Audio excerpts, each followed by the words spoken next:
Mining Weekly Online is talking to Norman Mbazima, the CEO of Kumba Iron Ore. Norman, you've just presented a presentation of results. Tough times really in this industry, but still going quite strong. But on the horizon is the mining charter. And I hear from the new Minister of Mineral Resources that he's going to be very firm on this. How are you people positioned when it comes to the mining charter compliance? Kumba is probably one of the most well-placed companies to meet the mining charter review. We're certainly there on ownership. We've done a great deal on how we procure from black companies. Our employment equity, the level of management that we have is well above the levels required by the charter. So we're really extremely well placed to meet the requirements of the review. And then on the actual money that you've paid out to the community. I think for the community, first you must remember that they own 3% of Kumba and of SIOC, as you say, but that 3% is unencumbered. So they don't owe a cent on it.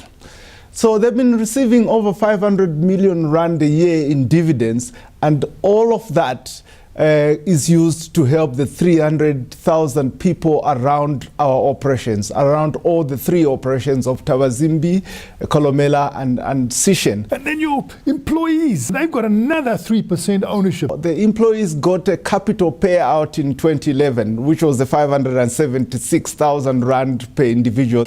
And they will be getting another capital payout in 2016 in addition to the periodic dividends that they get. But how long is it going to go on for? Sishen has been here a long time, a very long time, and is going to be here for at least another 19 years. That is based on the current resources. When we take the lower grade resources into account, which we don't have in the current life of mine, it will be here longer than that. Kolomela is a new mine. It has a 25-year life as we speak right now, but that excludes all the exploration resources that we are doing, which expect to add significantly more life to it as well. So we're here for the long term. And with quite big growing volumes, because you're talking about 5 million extra tons. It seems to me that over a few years you'll get to this 50 million tons a year. Is that by 2016? We are hoping that our growth is quite well laid out now. We will take Sishen to 37 million tons. We will take Kolomela from the current 10 to 11 to 13 and then beyond. And then we will use other materials at Sishen to increase production even beyond that. And then Tawazimbi, it could be a long life, low cost mine at about 2 million tons a year.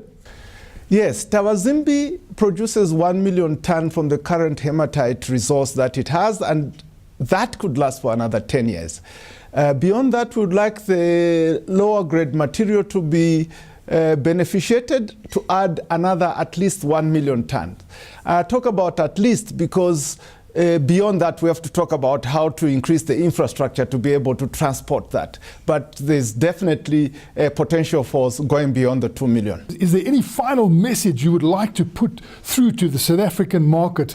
The first is to say the operational issues that we had over the last year and a half or so are over. We are on track. Our operations are going very well, and that we will continue now to give the benefits of Kumba Iron Ore to the government, to the employees, to the communities, and to our shareholders.